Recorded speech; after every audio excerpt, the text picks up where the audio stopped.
Hello, and welcome to an intimate moment with Flanders.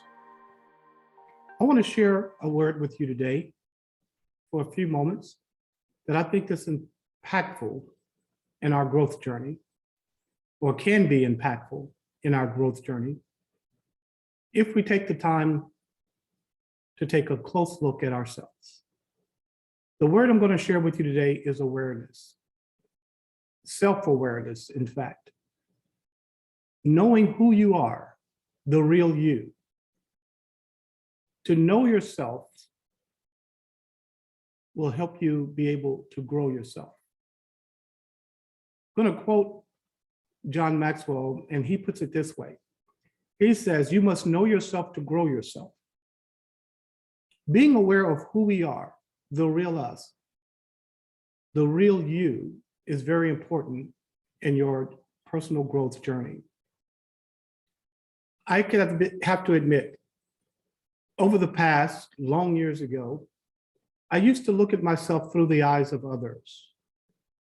I used to think about other people's opinion of me to determine how I would act and perform.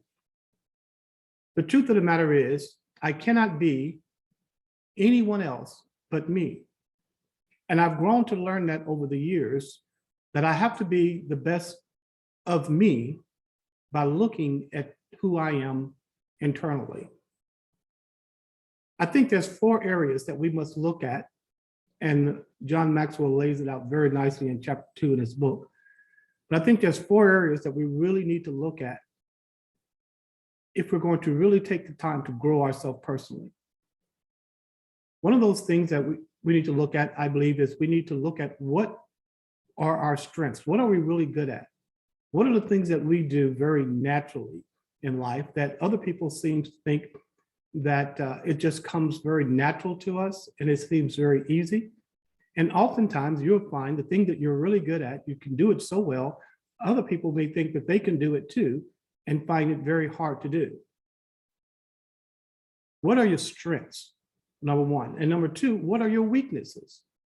Just as you may have strengths, things that you're really good at, oftentimes we find that we also have weaknesses.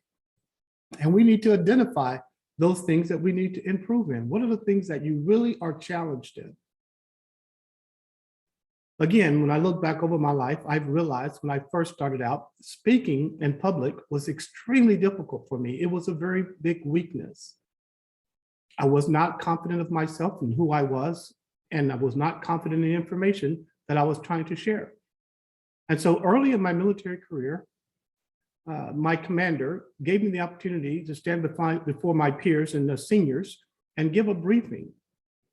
It was a regular monthly briefing, and I had to do a PowerPoint. And generally speaking, a senior NCO gave the briefing for him. And I was at that time, I think, a PFC or E3 in the military, or just becoming a Spec 4. I can't remember the exact time, but I was very young in my military career, and I had to speak before hundreds.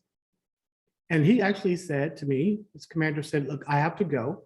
I want you to go ahead and do the briefing. Now, only thing I did is prepare the slides for the briefing and just made sure that he was ready and set everything up in the auditorium. And he left me to do the briefing. And I got to tell you, I was extremely nervous, but I found out something about myself, that I had to know that this was an area that I was weak at. And if I was going to be put in that position again, then I needed to improve. And over the years, I constantly applied myself to speaking in before audience, no matter how nervous I was, to develop that weakness into a strength. The third thing I want to talk to you about is your interest. What are the things that really interest you? Now, again, going back to our childhood time, many times we're told what our interests are from our parents, our peers, and we fall into an area that really is not meant for us. It's somebody else's dream, it's somebody else's thoughts about what we should be doing, but is it really ours? Is it something that you really have an interest in? So again, to really grow yourself, I think it's important for you to know the third thing here is to find out what you're really interested in. What are the things that really wake you up in the morning? What are the things that you think about all the time? What are the things you wish you could do even if you weren't being paid to do it? What really interests you? And then fourth, finally, what are the opportunities that presents themselves before you? Now, obviously over your life, if you're a younger person, you may have seen less opportunities than somebody who has been around for a while, a middle-aged or older person. But all of us have opportunities that are presented before us. It is imperative that we understand those opportunities and take advantage of those opportunities if they are in line with what we're looking to do and where we're trying to go.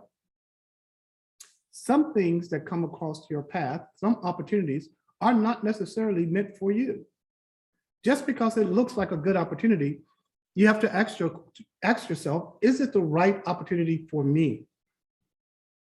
So I'm only referring to opportunities that are in line, that are congruent with where you're trying to go, things that you're trying to accomplish.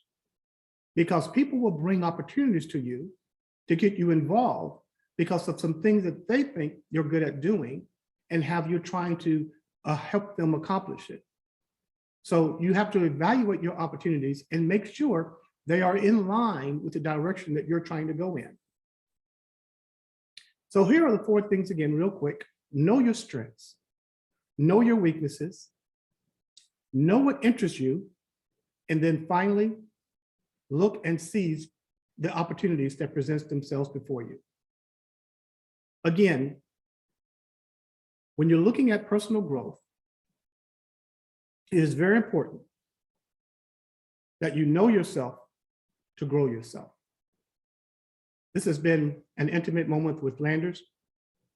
I just wanted to drop this on you for today, and that is the word awareness, and particularly self-awareness. I hope to see you again soon on next week with another word from an intimate moments. Be blessed.